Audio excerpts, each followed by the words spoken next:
Shirikisho la mpira wa miguu nchini Tanzania kupitia ile bodi ya ligi ambayo ipo ndani yake ambayo ni Tanzania Premier League Board ama TPLB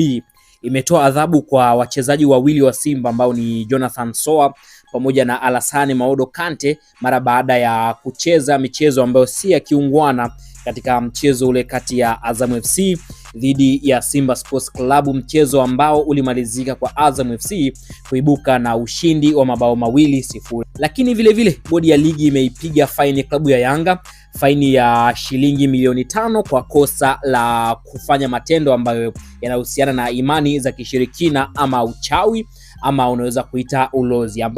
ambapo bodi ya ligi kuu nchini Tanzania yani TPLB yenyewe imefanya review ya baadhi ya michezo ambayo imeshachezwa na kuweza kutoa baadhi ya adhabu kwa vilabu mbalimbali, ambapo mechi namba 046 kati ya Coastal Union dhidi ya Young Africans,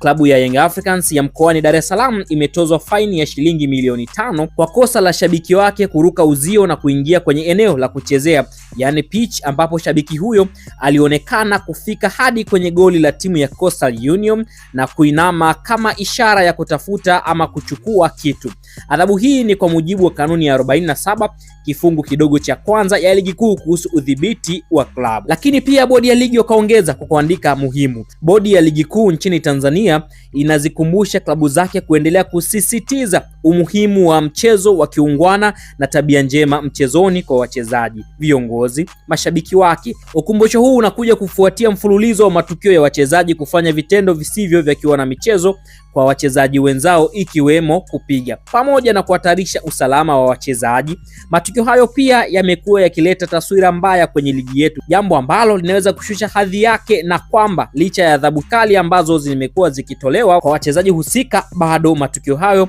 yamekuwa yakiendelea uwanjani. Lakini mchezo mwingine ni mchezo namba 031 Simba Sports Club dhidi ya Azam FC, ambapo Simba alipoteza kwa mabao 2-0. Mchezaji Jonathan Soa wa klabu ya Simba ya mkoani Dar es Salaam amefungiwa michezo 5 na kutozwa faini ya shilingi milioni 1 kwa kosa la kufanya kitendo kisicho cha kiwana michezo kwa kumpiga kiwiko mchezaji Himid Mao wa klabu ya Azam FC wakati wa mchezo tajwa hapo juu. Adhabu hii ni kwa mujibu wa kanuni ya 42 kifungu cha 21 ya ligi kuu kuhusu udhibiti wa wachezaji. Mchezaji Alassane Kante wa klabu ya Simba ya mkoani Dar es Salaam pia amefungiwa michezo 5 na kutozwa faini ya shilingi milioni 1 kama ilivyo kwa Jonathan Soa kwa kosa la kufanya kitendo kisicho cha kiwana michezo cha kumpiga teke kwa makusudi mchezaji Faisal Salum wa klabu ya Azam FC wakati wa mchezo tajwa hapo juu. Adhabu hii ni kwa mujibu